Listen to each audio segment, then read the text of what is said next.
Tonight, we report on an accident that happened at an Ephrata dealership and the new location of Quincy's Hot Air Balloon Festival.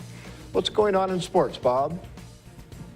The Spuds and Walleye split double headers and the Mariners sweep the Astros. Here's a peek at our Weather Center forecast.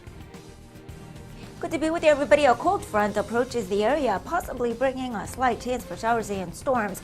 I'll let you know how the forecast is looking for this Friday, 4th of July. I'm Alan Troop. Stay tuned for all of this and much more on iFIBER 1 News.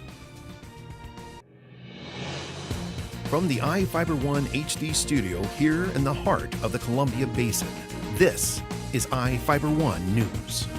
Your #1 source for local news, sports headlines, and our very own Weather Center forecast covering the entire Columbia Basin. This is iFIBER 1 News, and it starts now.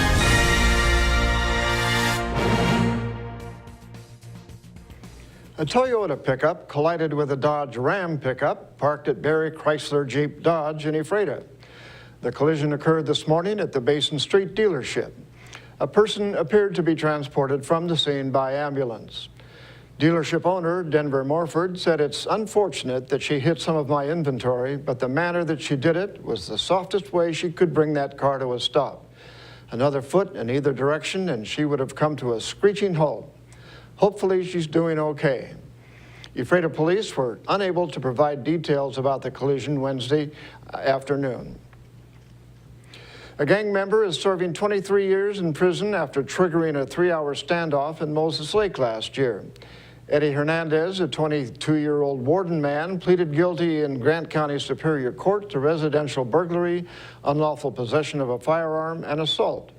Hernandez's criminal history starts in 2007 when he was 15.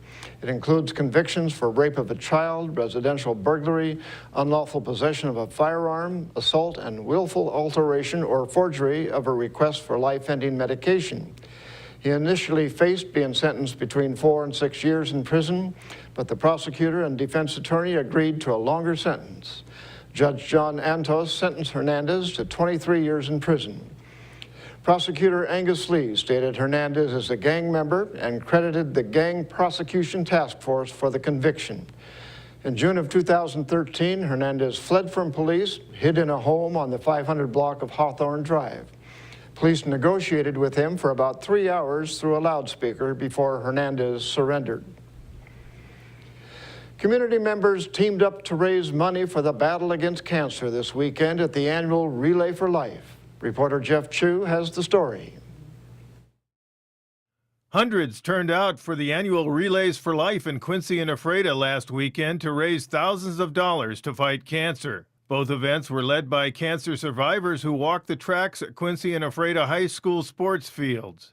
The events featured luminario ceremonies after dark to remember loved ones lost and those fighting the deadly disease. Quincy Relay for Life featured 35 teams and 309 individuals. They raised more than $87,000. The top team in Quincy was Cagney's Crawlers, which raised almost $22,000. Relay for Life of the Columbia Basin in Ephrata took place Saturday and drew 15 teams and 102 individual participants. They raised almost $41,000.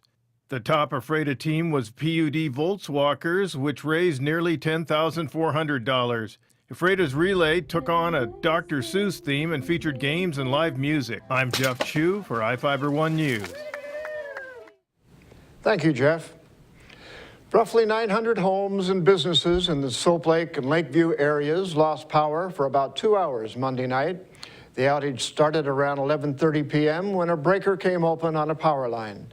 Grant County PUD spokesman Chuck Allen said crews restored the power at 1:45 a.m., but weren't able to determine a reason the breaker opened. Quincy's Hot Air Balloon Festival and Fireworks Show is moving to Lozier Park. On Wednesday night, the City Council approved providing $5,000 for the events, which are held in conjunction with Farmer Consumer Awareness Day in September. The Balloon Festival started in 2008 at Parties on the Green, with Northwest Pyrotechnics Association adding fireworks to the event. Now let's take a look at people currently being sought out by the Grant County Sheriff's Office. This is Sheriff Tom Jones with the Grant County Sheriff's Office. Each of the people you see here have a warrant for their arrest. If you see any of these people, we ask you do not attempt to detain or apprehend them, but call us at 509-762-1160 or send us an email at crimetips@co.grant.wa.us. If the person is presenting a danger, call 911. With your help, we can bring these people to justice and make our community safer. We'll be right back after a short break.